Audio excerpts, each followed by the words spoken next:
জীবনে একটা প্রতিজ্ঞা করে নেন, নামাজ অনেক বেশি পড়ার দরকার নেই। 5 ওয়াক্ত সালাত আদায় করছেন, মৌলিক সালাতগুলো আদায় করছেন, জুমা আদায় করছেন, ওয়াজিবগুলো আদায় করছেন, সুন্নাতে মুআক্কাদাগুলো আদায় করছেন, ফরজ সিয়ামগুলো পালন করছেন, আলহামদুলিল্লাহ।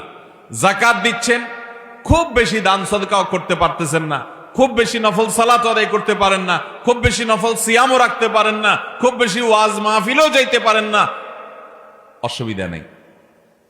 একটা প্রতিজ্ঞা করেন যে ঈমানটাকে বিশুদ্ধ করবার পর, শিরক এবং কুফর থেকে আকীদাটাকে সহিহ করবার পর আমি 5 ওয়াক্ত সালাত, রমজানের সিয়াম, হজ ফরজ হলে হজ, যাকাত ফরজ হলে যাকাতটা আদায় করব, আর আমি হারাম উপার্জন থেকে বেঁচে থাকবো। ইনশাআল্লাহ জান্নাতের পথ একেবারে সহজ। আমাদের দেশে মানুষ কি করে, সারা জীবন 2 নম্বর পথে টাকা পয়সা কামাই করে এরপর বুড়ো বয়সে লম্বা একটা তসবিহ নিয়ে, একটা লম্বা জুব্বা কিনে মক্কা শরীফ যায় একটা উমরা বা হজ করে এসে এরপরে মসজিদে ঢুকে পড়ে, আর বাইরে হইতে চায় না, ঠেলেও বাইর করতে পারে না। মুয়াজ্জিন সাহেবরা বলে, চাচা বাড়িতে যাবেন না, মসজিদে দরজা আটকাবো। বলে, বাবা তোমাদের জ্বালা একটু ইবাদত বন্দেগীও করতে পারবো না, একটু তেলাওয়াতও করতে পারি না, তোমরা মসজিদ বন্ধ করার জন্য অস্থির হয়ে গেছো। আছে না নাই? বুড়ো বয়সে সব চুরিদারি করে, টিন চুরি, গম চুরি, 2 নম্বরই হালাল উপার্জনের বাজ বিচার নাই, সুদ খায়া, ঘুষ খায়া, মানুষের রক্ত চুইসা, যত রকমের অবৈধ উপার্জন আছে সব কিছু করে সাইরা এবার যখন আর কোনো উপায় নাই, গাড়ি বাড়ি সব হয়ে গেছে, এবার তসবিহ নিয়ে মসজিদে বসে গেছেন। আপনার ইতিহাস মানুষ না জানতে পারে, মানুষ আপনাকে মনে করতে পারে চাচা জানতো বিরাট আল্লাহওয়ালা, মসজিদে বাইরে হতে চায় না। আহকামুল হাকিমিন আপনার প্রিভিয়াস হিস্ট্রি জানে কি জানে না? কোরআনে আল্লাহ বলেছেন, ইয়া আইয়ুহার রুসুল কুলু মিনাত তাইয়্যিবাত, এরপরে বলেছেন কি, ওয়া আমালু সালিহা। আগে আল্লাহ বলেছেন হালাল উপার্জন করো, হালাল খাও, এরপরে বলছেন নেক আমল করো। আর আমরা বলি আগে 2 নম্বর পথে কামাই করে নাও, এরপরে কিছু টাকা মসজিদে, কিছু মাদ্রাসা, কিছু হুজুরদেরকে কিছু ওয়াজ মাহফিলে দিয়ে দিলাম, হুজুররাও দোয়া করে দিল, আল্লাহ এত টাকা দিছে হাজী সাহেব, আল্লাহ আপনি হাজী সাহেবরে জান্নাত পার করে জাহান্নাম পর্যন্ত পৌঁছে দিয়ে আসেন। পয়সা দিয়ে হুজুরও কিনতে পারবেন, অসুবিধা নেই। আমারে পয়সা দিবেন, খুশির চোটে আমিও দোয়া করে দিব, কোনো ব্যাপার না। কিন্তু মনে রাখবেন, জান্নাতের মালিক আল্লাহ রাব্বুল আলামিনের চোখে ধুলি দেওয়া যাবে। কিন্তু হ্যাঁ, এর মানে এই না যে যারা অন্যায় করে ফেলেছেন তাদের এখন আর মাফ করার পাওয়ার কোনো রাস্তা নেই, সেটা বলছি না। কিন্তু যারা জওয়ান বয়সে অন্যায় করে ফেলেছেন এখনো তাদের মাফ চাওয়ার রাস্তা আছে। আমার এক পরিচিত হাজী সাহেব আছেন, এখনো বাইচে আছেন, অনেক বয়স হয়ে গেছে। 2003-4 সনের দিকের কথা, আমি তখন মিরপুরের মণিপুরে এক মসজিদে আমি ইমামতি করি। তো এই মুরব্বী উনি ছিলেন একজন সরকারি কর্মকর্তা, পদের নাম বলবো না, বড় সরকারি কর্মকর্তা ছিলেন। তো উনি আমাকে একদিন এসে বলতেছেন, হুজুর বড় বিপদে আছি। আমি, কি বিপদ? তো বলে যে আমার ছেলে মেয়েরা সব আমাকে পারলে খায়, মারতে আসে, কারণ আমি কয়দিন পর পর একটা জমি মাদ্রাসায় দিয়ে দিই, একটা মসজিদে দিয়ে দিই, একটা গরিবদেরকে দিয়ে দিই। এত জমি আমি ঢাকা শহরে বিভিন্ন জায়গায় আল্লাহ আমার জমি জমা দিছে, এগুলা যে মানুষকে দিয়ে দেই, গোটা জমি ধরে দিয়ে দিই। এই জন্য আমার ছেলে মেয়েরা বলে মানুষ এরকম দান করে, মানুষ দান করে 2000, 5000, 10,000 টাকা মসজিদ মাদ্রাসায় দেয়, তুমি যেভাবে গোটা জমি ধরে দিয়ে দিচ্ছ, এইভাবে দিলে তো আমরা ফতুর হয়ে যাব, এভাবে দাও কেন? কারণ ছেলে মেয়েরা সব আমার বিরুদ্ধে খেপা, আমি কি করব? তো আমি বললাম, ছেলে মেয়ে যে খেপা এটা তো যৌক্তিক, তাদের খেপার কারণ আছে, আমি তো তাদের পক্ষে। আপনি এত দান করেন কেন? এত দান করতে তো আল্লাহ বলেন নাই। নবী সাল্লাল্লাহু আলাইহি সাল্লাম বলেছেন, তোমার সন্তানদের জন্য কিছু রেখে যাওয়া উত্তম, তা একেবারে তা সব দান করে তাদেরকে খালি হাতে বসায় দেওয়ার চাইতে কিছু রাখেন, আপনি এইভাবে দান করেন কেন? ঠিকই তো বলছে তারা। তখন ভদ্রলোক বড় নিঃশ্বাস ফেলে বলছেন, হুজুর আমার দুঃখ তো আপনিও বুঝলেন না। তাই আমাকে বলেন দুঃখ কি? বড় দুঃখ হলো, বাবারে যে কয় টাকা বেতন পাইতাম কোন রকম সংসার, ছেলে মেয়েদের পড়ালেখা টেনে টুনে পার হয়ে যেত, এই জমি জমা যা দেখছেন সবই অবৈধ টাকা, ঘুষের টাকায় তৈরি করা, ঘুষের টাকা উপার্জন করছি এগুলা। তখন আল্লাহর ভয় ছিল না, দুই হাতে কামাই করছি, এক এক কলমের খোঁচা অনেক বড় বড় অঙ্ক কামাই করে ফেলছি। তো তখন ভয় ছিল না, করে ফেলছি। কিন্তু এখন আমি যখন বলছি 2003-4-5 কথা, তখন ওনার বয়স 70+, 70-75। এখনো ভদ্রলোক বেঁচে আছেন, শয্যাশায়ী। তো তিনি বলছেন যে বাবারে, এখন তো আমি সকাল বিকাল শুধু কবর দেখি সামনে। আমি বুঝতেছি আমার ছেলে মেয়ে সব ফুর্তি ফার্তার মধ্যে আছে, বাপের সম্পদ আয়েশ মজমাস্তি করে খাবে, ভোগ করবে, দাঁত কচকচ করতেছে, আমি কখন মরবো আর ভাগযোগ করে নিয়ে যাবে, আমি বুঝতে পারতেছি। কিন্তু আমি এটাও জানতে পারতেছি যে কবরে থোয়ার সাথে সাথেই তো আমার শুরু হয়ে যাবে জবাবদিহি। এই জন্য এগুলার মালিক তো আর খুঁজে পাওয়া যাবে না, এই জন্য দিয়ে দিয়ে আমি মুক্ত হচ্ছি, যাতে আমার আখেরাতে আমার ধরা খাওয়া না লাগে। কিন্তু ওদেরকে কে বুঝাবে? এগুলো তো তাদেরকে বলতেও পারি না যে এগুলা সব আমার না, এগুলো সব মানুষের। এই আপনার এই পূর্বাচলের এই পাশে একটা জমি উনি আমাকেও দিছেন, বলছেন যে আপনি মাদ্রাসা করেন। তাই আমি বললাম আমার সময় হয় না, আমি আবার আরেকজন আলেমকে রেফার করে দিছি, ওটা এখন একটা ভালো মাদ্রাসা হয়ে গেছে। এই এলাকার কটা, এই এলাকা বলতে এটা তো এলাকা অনেক বড়, এখান থেকে হয়তো 10-15-20 কিলো হবে, বা এত হবে না, আরো কম হবে। ভাইরা আমার, হারাম কামাই করে মানুষ কার জন্য বলেন তো? যতজন হারাম কামাই করে কার জন্য করে? ছেলে সন্তানের জন্য করে, নিজের জন্য হারাম কামাই কেউ করে না ভাই। নিজের এক পেট পালতে কয় টাকা লাগে? যদি ছেলে মেয়ে স্ত্রী কারণ না থাকতো তো দেখতেন 2 নম্বরই করতো না। কার জন্য করবে? সব কার জন্য করে? সাধারণত যত 2 নম্বর কামাইকারী লোক আছে, যত হারাম উপার্জনকারী আছে, তারা সবাই এই উপার্জনগুলো করে মূলত ছেলে মেয়েদের জন্য, তাদের আখের গোছানোর জন্য। কিন্তু অবাক করা বিষয় কি জানেন?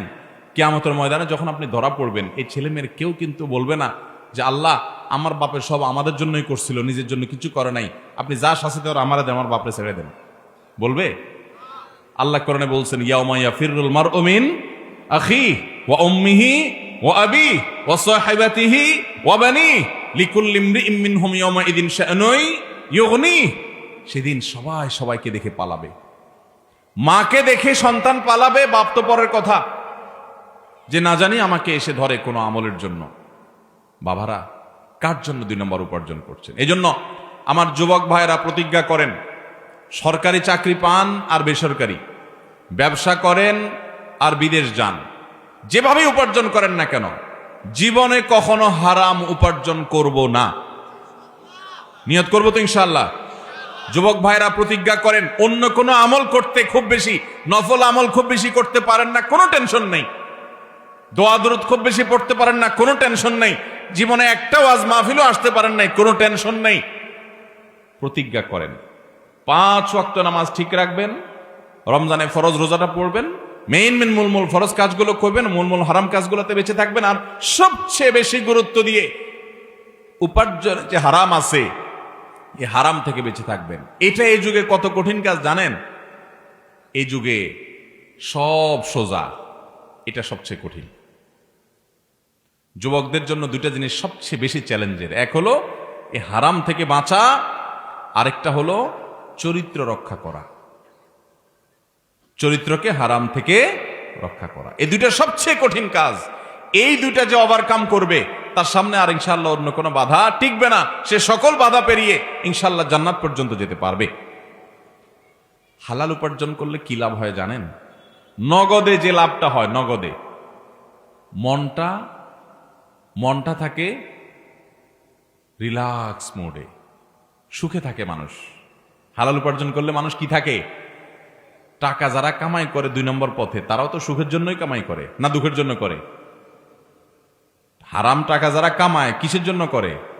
সুখের আশা না করে? কিন্তু বাস্তবতা কি জানেন? হারামখোর এই টাকা তাকে কখনো সুখ দেয় না। সুখ যদি কিছু পায়, তার ছেলে মেয়ে নাতিপুতি তারা বাপসাব নিয়ে রাস্তাঘাটে চলে, জানা না তাদের দাদা বড় ডাকাত, তাদের বাপ বড় চোর, বড় দুর্নীতিবাজ, বড় ঘুষখোর, বড় সুদখোর, হারামখোর।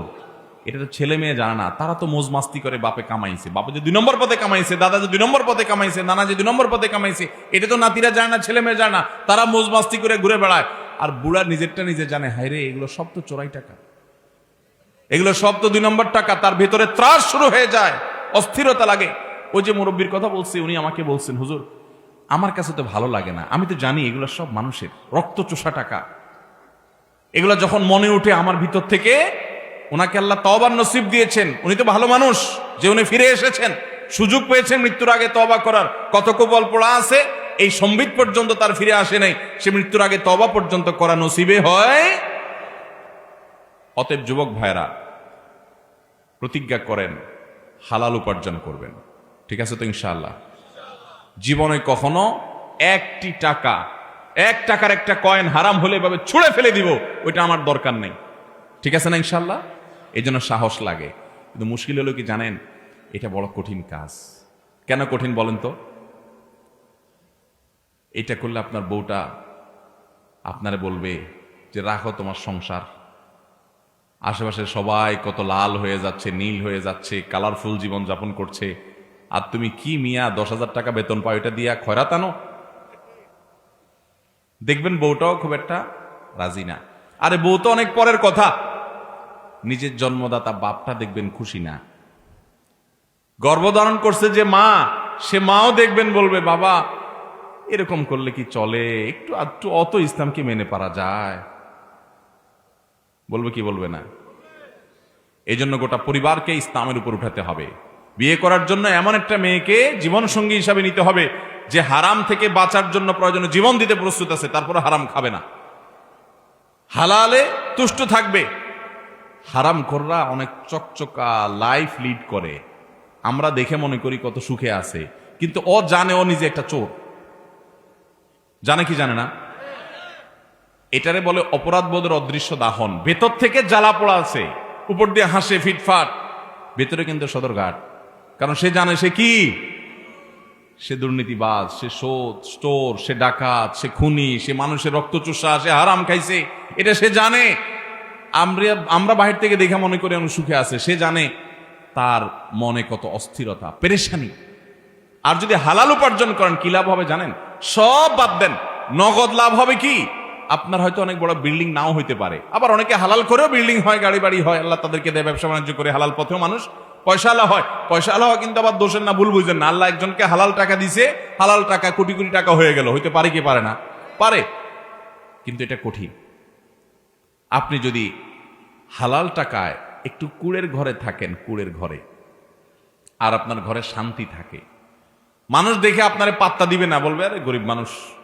ওই যে দেখেন না, কোন এক বেটা আছে অনলাইনে শুধু গালি দেয়, তোরা গরিব মানুষ। তো এলাকা মানুষ আপনাকে এরকম গালি দিবে, বলবে বেটা তুই গরিব মানুষ। অথচ গরিব মানুষ হওয়া কি না কোনো গালি, এটা কোনো দোষের বিষয়। যে গরিব হালাল চলতে গিয়া গরিব হইছে, এই গরিব ওই হারামখোর ধনীদের চাইতে হাজার লক্ষ কোটি গুণ উত্তম। কোন সন্দেহ আছে ভাইরা আমার? এই জন্য সমাজে মানুষ কি বলবে না বলবে সব গণার টাইম নেই। আমার কবরে আমাকে যেতে হবে। সবাই আপনাকে যা বলুক না বলুক, আপনার মন কি বলবে জানবেন? ভেতর থেকে আপনার মন বলবে আমি সৎ, মন বলবে আমি কি সৎ। এই কারণে আপনি মনের দিক থেকে সুখে থাকবেন।